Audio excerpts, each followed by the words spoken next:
Welcome once again to Lehto's Law. Here's Steve Lehto. I had a story cross my desk just as I got an email from a gentleman who commented to me about snow removal and issues with neighbors in the wintertime.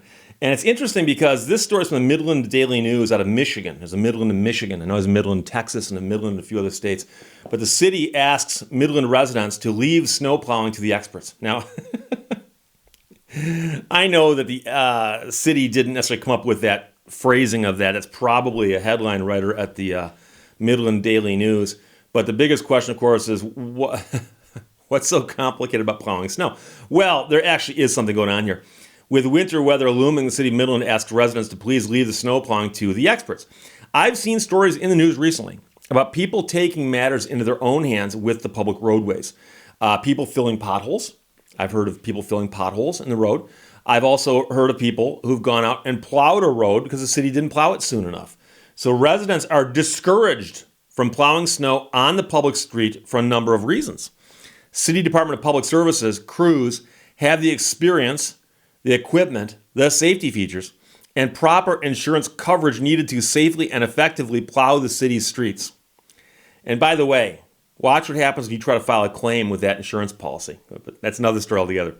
Plowing snow on a public street without prior approval is, in fact, a violation of the city's Code of Ordinances. That would be Section 22-1, and is punishable by a $500 fine and or up to 90 days in jail. So theoretically, if your street wasn't plowed and you're like, I need to get out, people need to get out, I'm going to go out and plow the street myself. If you plowed it yourself, in theory, you could be prosecuted and, if found guilty, fined $500 and spend 90 days in jail as a result.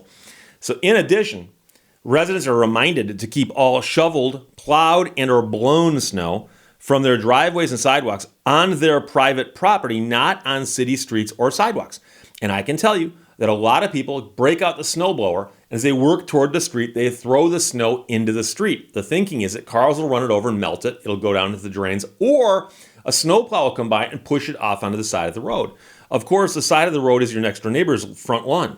So that's one of the reasons that they don't like that. But number two, by putting more snow in the street, of course, you're making things more complicated. And putting it on your neighbor's property isn't the best thing to be doing either.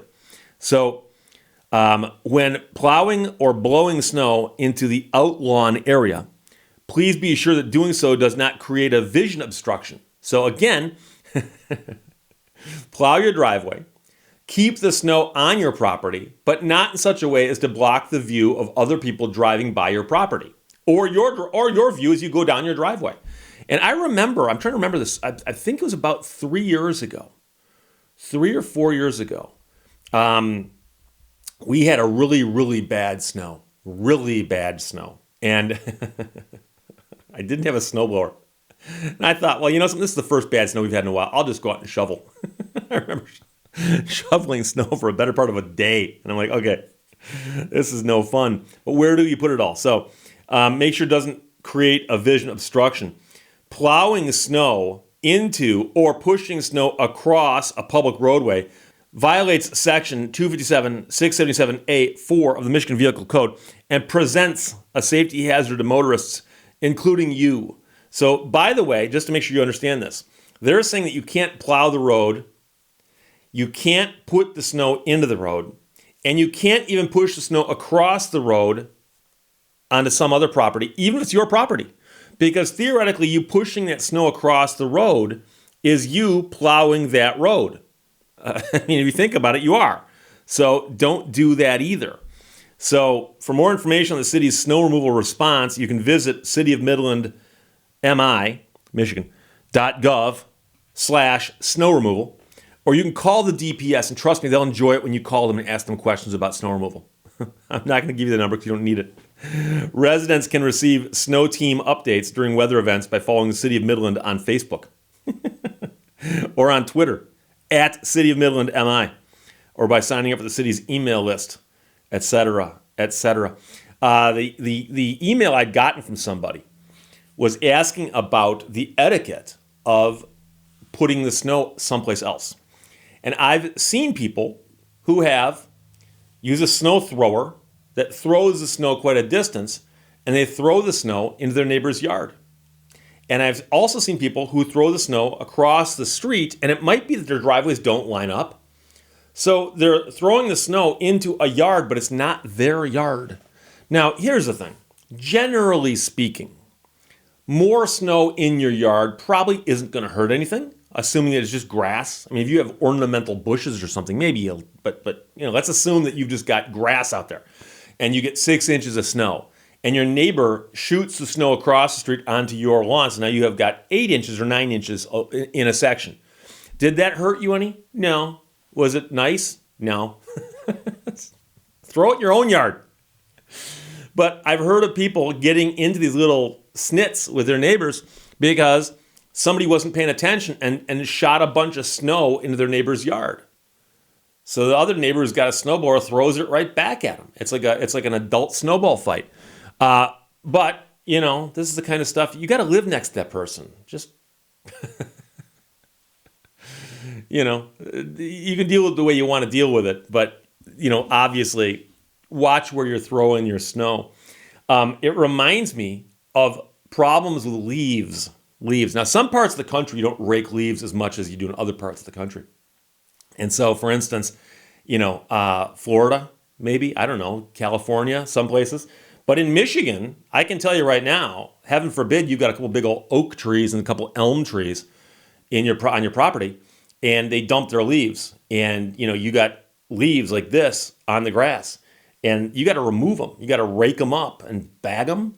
And that's a lot of work. I mean, I spent more hours as a child in the fall raking and bagging leaves to the point where I remember getting blisters on my hands, having sores, bloody things on my hands from raking so much and then bagging. And it was such a nightmare.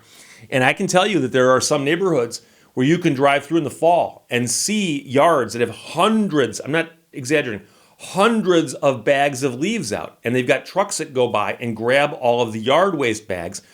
But there are hundreds and hundreds and hundreds of them on one street. And it's because all these gigantic trees dump their leaves all over the place. Oh, I've heard of people before who get a leaf blower and blow it onto the neighbor's property. And here's the thing. If there's a lot of wind blowing that way, a lot of the leaves might blow that way naturally. And I've actually had people call me and say, Steve, I got a question for you. My yard has no trees on it. 0 trees. So it's the fall. My neighbor's oak tree dumped 5 metric tons of leaves onto the ground, which all blew onto my property. Is that my problem? And I'm joking about the metric tons. But the point is, in a roundabout way, yes. And in a roundabout way, your neighbor ought to help you with that. But do they have to? Can you force them to? Could you sue them? Could you blow them all back on their property? I mean, these are the things that happen that good neighbors should be able to work out. But we do know that good neighbors don't always move in next door to you or me. And this brings us to 2 other things I want to mention. One of which is, every year I see a series of Facebook posts, and I am not a rider of motorcycles. I haven't been on a motorcycle in years. I've ridden motorcycles, I've driven motorcycles, all of that, but it's not something I took up. I know a lot of people who do. In fact, I know quite a few people who ride motorcycles. And every year I see this 1 or 2 memes pop up over and over again about how don't blow your grass into the street because it's a hazard for motorcyclists. And they'll show a picture of a horrific motorcycle crash and say that it was caused by grass clippings in the street.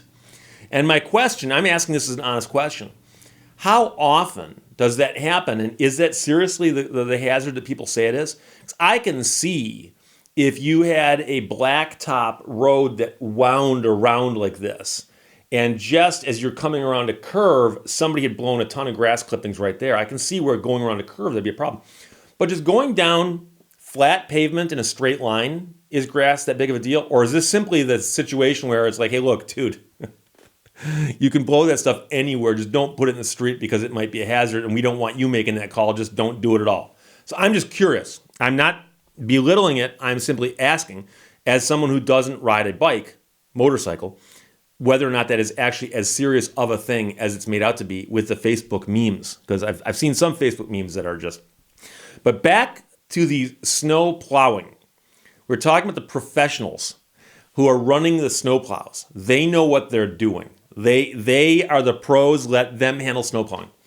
I know a few people who live, let's say, out in the rural areas, and they have gotten to the point now where they simply put their mailbox on a post that they stick into a 5-gallon bucket they get at Home Depot and fill with cement. And that is the base of their mailbox. And we've talked before about mailboxes and how you can stick them in the ground and whether or not they should be tearaways and so on like that in case they get hit by a car. I know people who live in places where the snowplows take out their mailboxes every single year, several times. And I know one person in particular who has a 5-acre parcel, no yard, it's mainly wooded, but the mailbox is on the other side of the road, but that person also has a wooded lot. And so it's kind of out in the middle of the country. And these aren't lawns where the mailbox is behind a curb up on a lawn. This is just, there's a road and there's a shoulder and there's mailboxes. And that far out in the country, the shoulder sometimes kind of gets narrower and wider and varies a little bit. And the road's not necessarily perfectly straight. And I've had people tell me 2-3 times a year, big bad snowstorm, snowplows come by and just take out all the mailboxes. All of them. So they've had a big storm, the plows come by, you go looking for your mailbox. And you find your mailbox and see how badly it's damaged and pound it back together again and put it back in place and wait till the next snowstorm. Now, I know what you're going to say. You're going to say, Steve, you put your mail back, you put your mailbox back even farther. Well, there will come a point where the mail truck's not going to go there because the mail truck drives in the shoulder and needs to be able to reach the mailbox. And so trust me, these people who've had to replace their mailboxes over and over and over again have put it back as far as they can. And even so, truck comes by, professional snowplow driver, just mowing them down like it's a video game. So that's my last comment on that. But here's the point. The city is asking Midland residents to leave the snowplowing to the experts. That's Midland, Michigan, from the Midland Daily News. And just so you know, and I'm the attorney in the room, so I got to tell you this, technically speaking, it is illegal for you to plow the road because you got ants in your pants. Doesn't matter. You have no right to do that legally, and you could go to jail for 90 days or get hit with a $500 fine if they catch you plowing the road. Will they do it? I don't know. Never heard of that happening. But technically speaking, it's on the books. Likewise, it is illegal for you to push your snow across the street onto the other side of the road, even if you own that property. That is technically illegal. Just letting you know that. And when it comes to snow or leaves or grass clippings, try to be a good neighbor. There you go. Questions or comments, put them below. Let's talk to you later. Bye-bye. Thank you for watching Lehto's Law. Know that anything is possible. We are our only limitation.